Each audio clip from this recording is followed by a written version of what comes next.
responsibility to monitor governance in this country.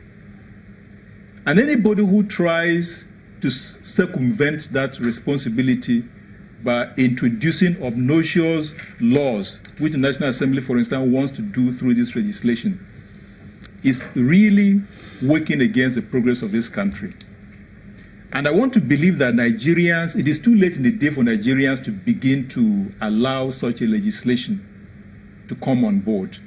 Because, like I said earlier, we have fought even more brutal battles in this country for us to enjoy democracy.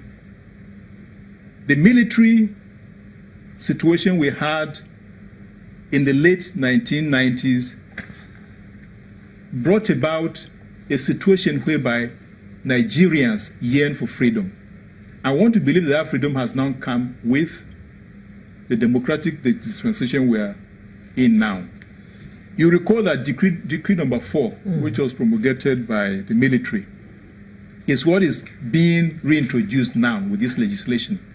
Absolutely. Because that decree sought to limit the freedom of the media. And this legislation is going to do the same thing if we allow it. Just like Martin said, this is a norm. You find it in Turkey, you find it in other democracies around the world. They masquerade as democracies, but in truth, they are not. And I think Nigerians should be aware of this. And I think there is need for us also to raise the consciousness of the people that this legislation is not going to help our country develop. And because of that, the media should be left alone to do their job. Now, let me read a part of that bill. The Press Council Bill also stipulates criteria that one must meet in order to be registered. One of such criteria is attending a course of training recognized by the Council, as well as acquiring cognate experience recognized by the Council. That's subsection 3 of section 18 of the bill. Is this something that we should worry about? If we say, follow this, so that, because we would agree that there are times that you find some people who call themselves journalists, you go for events, and then they do things that belittle this profession. They do all sorts, and I'm sure you may have met one or two of such people who are not journalists but parade themselves in that manner. Does that one justify the legislation? NUJ already has its own register. NUJ updates its own register from time to time. Or don't you think that Nigerian Guild of Editors also has a register? There is all Nigerian Editors Conference every year, and people who register, I'm a member, who register. You don't just come with another legislation. They should legislate on how to do good roads and so many other things, not how to... You know that the Nigeria, forget about what is happening. I can testify to you because we supervise people. We are also there in the newsroom. The level of education of the average journalist in Nigeria now is very high. We have very educated people in the newsroom and even in the boardroom. So they should forget about that one. If they want, they should just be concerned with weightier matters of the law in Nigeria and not all these frivolous things about we want to register people or people. Yes, we have PC people. We have some people who do not have affiliations, but there are enough provisions in our laws to take care of that. Even if it is libel, they want to talk about, it's serious, it's there in our laws. If it is sedition, it has been knocked off. If it is a slander, as it affects broadcasting, it's in the law.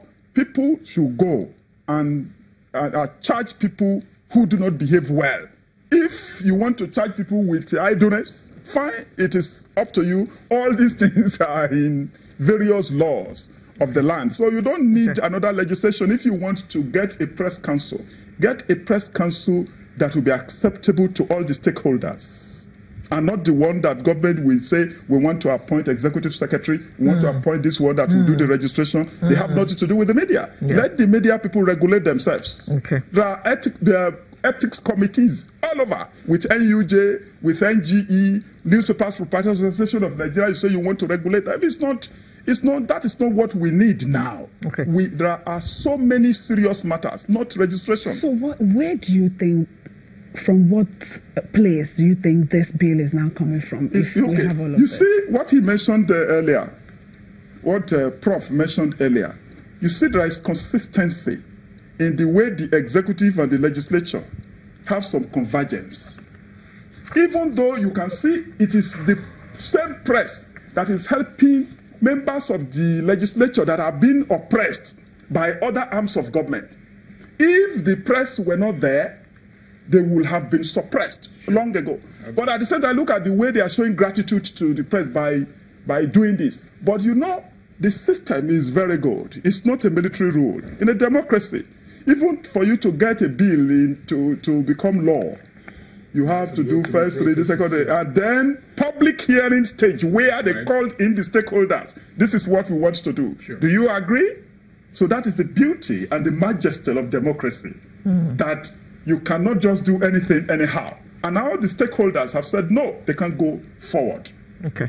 Now, Festus says the politicians are afraid of the media and would want to muzzle it. Any attempt to criminalize journalists should be restricted and resisted. It should be resisted. Sure.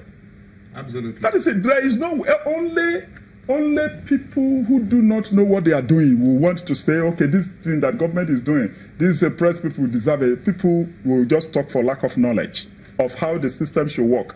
And I will repeat, it's a constitutional role that we are playing. Constitutional role that we are playing. The United Nations supported these things. Let me read something from McBride Commission of 1973. They said that those in authorities, under rights and responsibilities of journalists, the commission, that is McBride Commission, under UNESCO, said those in authorities often tend to conceal that which is convenient or likely to arouse public opinion against them. So that is the role of the press, active pursuit and disclosure of facts, which are of public interest, is one of the criteria to judge a journalist's professional capacities. The role of the journalist, investigative journalist, is to question and probe the action of those in authority and to expose them wherever there is abuse of power, incompetence, corruption, and other deviations. From McBride's Commission, this is what countries transfer into their constitution as the role of the press, to question the action of those in authority, to question incompetence, in fact, to question corruption issues and other deviations from the norm and from the constitution. I saw something on social media this morning where somebody posted the journalist's duty. If someone says it is raining, another person says it is dry, your job as a journalist is to look out of the window and tell us exactly what it is. Don't quote either of them. Absolutely. You tell us what the truth is. Yes, so the truth is that is... No, but you can actually quote both of them. But arrive at something which is the truth. The truth, yes. Truth, accuracy, reliability, these are the assets of the media. Yes. And I don't think this is being breached in our country to warrant this kind of law. That is why we always say that facts are sacred. Absolutely. Lay comment is free. So the problem we have in this country is that politicians are afraid of their shadows.